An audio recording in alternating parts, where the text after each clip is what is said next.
Easy and tasty టమాటా నిల్వ పచ్చడి 6 months పాటు ఉంటుంది. ఈ పచ్చడిని ఎలా చేయాలో ఇప్పుడు చూద్దాం. ఇన్స్టెంట్ టమాటో పికిల్ కావాల్సిన పదార్థాలు: 1 kg టమాటో బాగా కడిగి పెట్టినవి, మెంతులు, ఆవాలు, కరివేపాకు, ఉప్పు, పసుపు, కారం, వెల్లుల్లి, చింతపండు, తగినంత ఆయిల్ కూడా. కడిగి తుడిచిపెట్టిన టమాటాలు. ఇన్స్టెంట్ టమాటా పచ్చడికి టమాటాలు బాగా గట్టిగా ఉన్నవి చూసుకోవాలి. ఈ పచ్చడి 6 months వరకు నిల్వ ఉంటుంది కాబట్టి మెత్త టమాటాలు అసలు తీసుకోకూడదు. కట్ చేసిన టమాటా ముక్కల్ని బాండీలో వేసి స్టవ్ వెలిగించి ఇందులో కొద్దిగా ఆయిల్ 4 tablespoons ఆయిల్ వేస్తున్నాను. ఆయిల్ కొంచెం ఎక్కువగా ఉంటే బాగా ఉడుకుతుంది.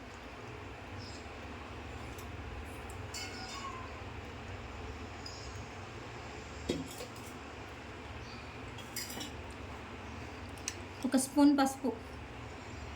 1 kg టమాటాకి 1 స్పూన్ పసుపు వేస్తాను.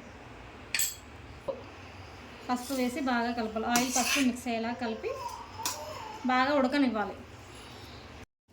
టొమాటో ఇలా సాఫ్ట్గా మెత్తగా ఉడికాక కొంచెం ఉడికిన తర్వాత ఇందులోకి ఒక 200 grams చింతపండు వేసి ఉడకనివ్వాలి.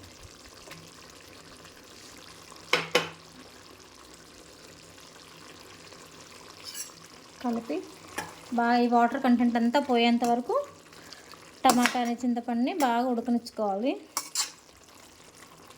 మూత పెట్టి ఉడికించుకోండి. ఇంకో పక్కన బాండి పెట్టుకొని 2 tablespoon మెంతులు ఇలా దూరగా వేగిన తర్వాత దీన్ని పక్కన పెట్టుకోవాలి. ఇదే బాండీలో 4 tablespoons ఆవాలు,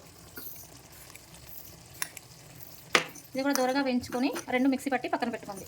దూరగా వేయించిన మెంతుల్ని ఆవాల్ని ఇలా మిక్సీ చేసి పక్కన ఉంచుకోండి. టమాటాలు కొంచెం దగ్గర పడుతుందనగా 1 kg టమాటాకి 200 grams ఉప్పు వేయాలి. వేసి బాగా మిక్స్ చేసి కొంచెం ఉడకనివ్వాలి. ఇది బాగా దగ్గరికి ఉడికిపోయింది కదా, బాగా చల్లారనివ్వాలి. చల్లారిపోయింది కదా, ఇది మిక్సీలో వేసుకొని దీన్ని కొంచెం గ్రైండ్ చేశాక ఇది కొంచెం మెత్తగా గ్రైండ్ చేశాక ఇందులోకి ఒక 200 grams కారాన్ని వేసి మిక్సీ పట్టండి. ఇందులోనే కొంచెం ఆవుపిండి, ఇందాక మిక్సీ చేసి పెట్టిన ఆవుపిండి మెంతిపిండి కలిపి మళ్ళీ మిక్సీ చేసిన పచ్చడిని తాలింపు వేయాలి. తాలింపు కోసం బాండి పెట్టుకొని కొద్దిగా ఆయిల్ వేసి, ఆయిల్ కొంచెం ఎక్కువగానే పడుతుంది, నిల్వ ఉండాలి కదా, అందుకోసం దీంట్లో తాలింపు గింజలు వేసుకోవాలి. తాలింపు గింజలు మినప్పప్పు, శనగపప్పు, ఆవాలు, జీలకర్ర వేసి అవి కొంచెం ఎర్రగా వేగేంత వరకు వేయించాలి. అవి వేగిన తర్వాత ఇందులో మిక్సీ పట్టిన పచ్చడిని మీరు కావాలంటే కొద్దిగా కూడా తాలింపు వేసుకోవచ్చు. అది ఫ్రై అయిన తర్వాత లేదు అనుకుంటే అంత ఒకేసారి తాలింపు వేసుకోవచ్చు. ఎండుమిర్చి అండ్ కరివేపాకు వేసి బాగా ఫ్రై అవ్వనివ్వాలి. ఇది మంచిగా గుమగుమలాడే వాసనతో ఫ్రై అవుతూ ఉంటుంది. అవి మంచిగా రెడ్డిష్ కలర్లోకి వచ్చిన తర్వాత ఇందులోనే మిక్సీ చేసి పెట్టుకున్న పచ్చడిని వేసి కలపాలి. మొత్తం పచ్చడి వేసి పైకి కిందకి నూనె బాగా అందులో తాలింపులో మంచిగా మిక్స్ అయ్యేంత వరకు కలుపుకోవాలి. అంతేనండి, ఈజీ అండ్ టేస్టీగా టమాటా పికిల్ రెడీ. దీన్ని 6 months స్టోర్ చేసుకొని రైస్లో కానీ చపాతీలో కానీ దోశలో కానీ తినాలి. Please do like, share and subscribe. Thanks.